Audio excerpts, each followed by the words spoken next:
So, tingnan mo. Tingnan mo. Oo, usok ba? Namuusok ko dati, hindi na ganyan din. Oo. Saka tingnan mo, yelo na itong baba. Yelo na yung baba. Itong gilid na ito.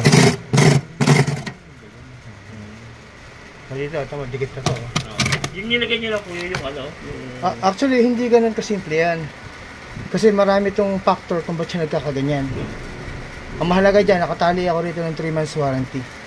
Kumbaga, hindi siya nakasimpleng ganun lang. Okay po.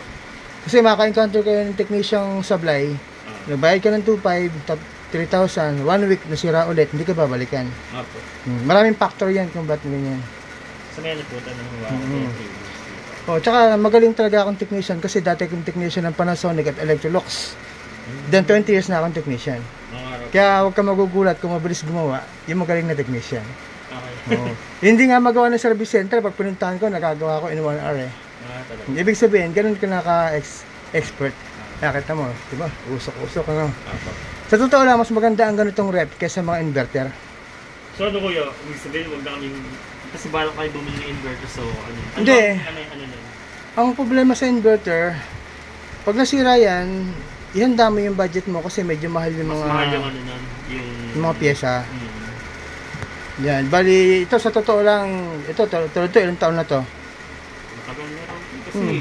Kasi sa totoo lang, ang mga ganito, bago masira, 10 years eh. Nagpas 10 years na kami, hindi lang nasira. Samantalang pag inverter, dami kong na-encounter na inverter. Magkapit bahay pa. Parehong 3 years sila. Talaga? Magkapit bahay pa sila. Tsaka average yun. Dahil syempre, habang dumadami yung electronic parts, mas nagiging prone na medyo unlike ganito, mga manual control. Tama mo, sinara ko lang sandali, usok na naman. Analog na.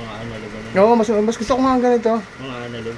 Oo, dahil kasi mas matibay talaga siya. Kaya ako kung nag-appliance ako, gusto ko yung mga yung mga manual. Oo. Kasi mas matibay talaga siya. Dahil mahalaga dyan, yung 3 months warranty, yan, usok. Ang mahalaga dyan, yung 3 months warranty, nakatali ako dyan. Hindi ganun kasimple yan, dahil pag yung ganito, ipinul out ng technician, let's say, gagawin sa shop niya, 1 week under observation yan. Ganun yun. Kaya nakatali ako ng responsibility dito. Nakikita mo naman kaagad, may ebidensya kaagad, di ba? Ito mo, ganda ng lamig. Ganda. So, okay na yan. So, thumbs up ka naman sa video ko. So, pwede ka tayo video.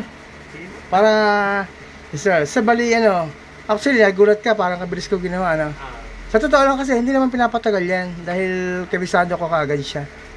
Tsaka ito, basic to. Kasi, lalo yung mga inverter. Sandali ko lang din ginagawa ang inverter. How much more pa yung mga ganitong basic lang. Diba? Kaya, mahalaga yan. Then, 3 months warranty. Anong date sir tayo ngayon? Para nakadocument tayo. 20 May 20 2024. So 3 months warranty, basta yung warranty ko sa'yo, yung mahina siyang magyelo.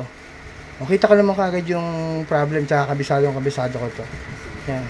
Ito mo, sandali lang kung tutuusin, kita mo, ang ganda na kagad ng yelo, di ba? Di ba?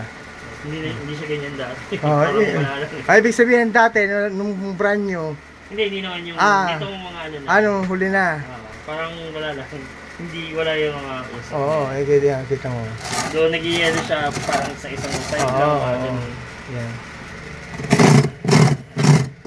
Kasi yung pala itong daan na talagang solid nilamig yan. Kanya-kanyang technique kasi yan.